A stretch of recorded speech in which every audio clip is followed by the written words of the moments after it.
Hello বন্ধুরা, তোমরা সবাই কেমন আছো? আবারও চলে আসলাম আরেকটা দারুণ স্বাদের রেসিপি নিয়ে। আশা করি আজকের রেসিপিটাও তোমাদের কাছে খুব ভালো লাগবে। আমরা সকলেই চিতই পিঠা খেয়ে থাকি, কিন্তু খেজুরের গুড় দিয়ে চিতই পিঠা তোমরা কি কখনো খেয়েছো? দারুণ স্বাদের একটা চিতই পিঠার রেসিপি আধুনিক স্টাইলে আমি তোমাদেরকে দেখাবো। অসংখ্য ছিদ্রযুক্ত, একদম নরম তুলতুলা, মুখে দিলে মিলে যায় এত স্বাদের একটা পিঠে। সত্যি বন্ধুরা, তোমরা যদি একবার বানিয়ে খাও একদম অবাক হবে।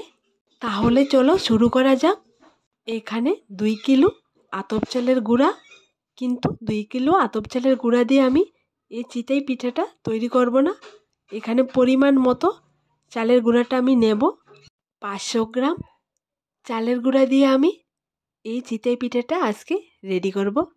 দেখো বন্ধুরা, এখানে আমি 500 গ্রাম চালের গুঁড়া নিয়ে নিলাম। এর মধ্যে দিয়ে দিলাম স্বাদ মতন লবণ, আর দিয়ে দিলাম হাফ চা চামচ বেকিং পাউডার। উষ্ণ গরম পানি দিয়ে এবার আমি পিঠের ব্যাটারটা রেডি করে নেব। এখানে তোমরা উষ্ণ গরম পানি দিয়ে এই চিতই পিঠের ব্যাটারটা রেডি করবে, তাহলে দেখবে একদম ফুলকো ফুলকো, নরম তুলতুলা, অসংখ্য ছিদ্রযুক্ত চিতই পিঠে তোমরা তৈরি করতে পারবে। পিঠেগুলো আমি মাটির চুলোতে তৈরি করব। মাটির তাওয়া ছাড়া তোমরা দেখবে কত সুন্দর ফুলকো ফুলকো চিতই পিঠে আমি তৈরি করি। দেখো বন্ধুরা, ব্যাটারটা আমি একটু ঘন রেখে করলাম, কারণ যখন খেজুরের গুড়টা দেওয়া হবে তখন এমনিতে পাতলা হয়ে যাবে। এরপর দিয়ে দেব খেজুরের গুড়। দেখো, খেজুরের গুড়টা আমি আগে থেকে এখানে করে রেখেছি। এইবার খেজুরের গুড় ব্যাটারটার সঙ্গে দেব। এরপর একটা হাতা দিয়ে ভালো করে মিক্সড করে নেব। এইখানে গুড়টা দেওয়ার পর আর পানি অ্যাড করতে হবে না। তোমাদেরকে বলি বন্ধুরা, তোমরা যদি এই পিঠাটা নর্মাল গুড় দিয়ে তৈরি করতে চাও তাও পারবে। মাত্র 3টি উপকরণ দিয়ে তোমরা এত স্বাদের একটা পিঠে তৈরি করতে পারবে। যদি না খাও তাহলে বুঝবে না, একবার খেলে বারবার খেতে ইচ্ছে করবে, কারণ এই পিঠেটার স্বাদ এতটাই যে তোমরা বারবার খেতে চাইবে। এই পিঠেটার সিক্রেট হলো খেজুরের গুড় আর নারকেল কোড়া। এমনিতে যে কোনো পিঠে নারকেল কোড়া আর গুড় দিয়ে যদি তৈরি করায় খাওয়া যায় তাহলে বোঝা যায় কতটা স্বাদের হয়। আমার কাছে তো ভীষণ স্বাদ লাগে নারকেল কোড়া দিয়ে গুড় দিয়ে পিঠে তৈরি করলে। দেখো বন্ধুরা, গুড় আর ব্যাটারটা আমি ভালো করে মিক্সড করে নিলাম। এইবার দিয়ে দিচ্ছি নারকেল কোড়া। নারকেল কোড়াটা আমি গ্রাইন্ডারে গ্রেট করে রেখেছি। নারকেল কোড়াটা দেওয়ার পর ভালো করে আরেকবার মিক্সড করে নেব। তারপর একদমই চিতই পিঠার জন্য ব্যাটারটা রেডি হয়ে যাবে। দেখো বন্ধুরা, ব্যাটারটা একদমই রেডি। কেমন পাতলা করে করেছি, তোমরা ঠিক এরকম করে করে নেবে।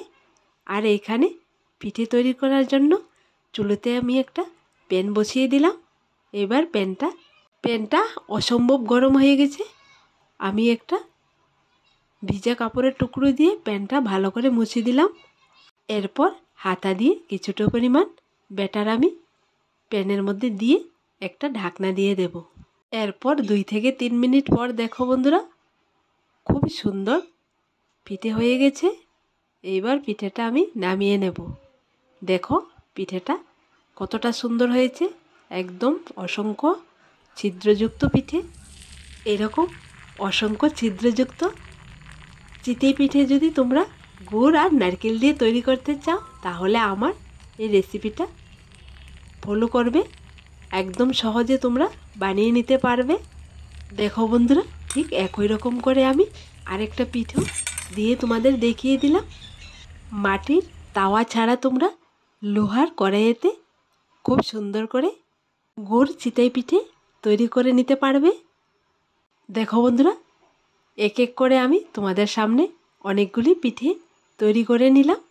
শীতকালে সকালে বা বিকেলে টিফিনে গরম গরম ধোয়া ওঠা গুড়ের চিতই পিঠে যদি থাকে তাহলে আর কি লাগে, একদম জমে যাবে।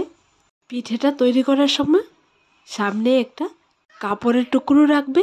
তেল আর পানি দিয়ে ভিজিয়ে যতবার পিঠেটা উঠাবে ততবারই প্যানটাকে একটু মুছে দিলে তাহলে পিঠেটা একদম সহজে উঠে আসবে আর নিচ দিয়ে লেগে থাকবে না। তখন তোমরা এরকম সুন্দর পুলকো পুলকো চিতই পিঠে তৈরি করতে পারবে। তাই তোমাদেরকে বলি বন্ধুরা, একদম কম সময়ে কম উপকরণ দিয়ে এত সুন্দর গুড়ের চিতই পিঠা তোমরা আজই ঘরেতে বানিয়ে খেয়ে দেখো। দেখো বন্ধুরা, এক এক করে আমি সবগুলো পিঠে তৈরি করে নিলাম। দেখো দেখতে কতটা সুন্দর হয়েছে আর অসংখ্য ছিদ্র ছিদ্র সবগুলো পিঠে হয়েছে, নরম তুলতুলা। তোমাদের একটা ভেঙে আমি দেখে দিচ্ছি। আজকের এই গুড় চিতই পিঠেটা তোমাদের কাছে কেমন লাগলো ছোট্ট একটা কমেন্টে লিখে জানাবে। আর যদি রেসিপিটা ভালো লেগে থাকে তাহলে লাইক, শেয়ার এবং সাবস্ক্রাইব করে পাশে থাকবে।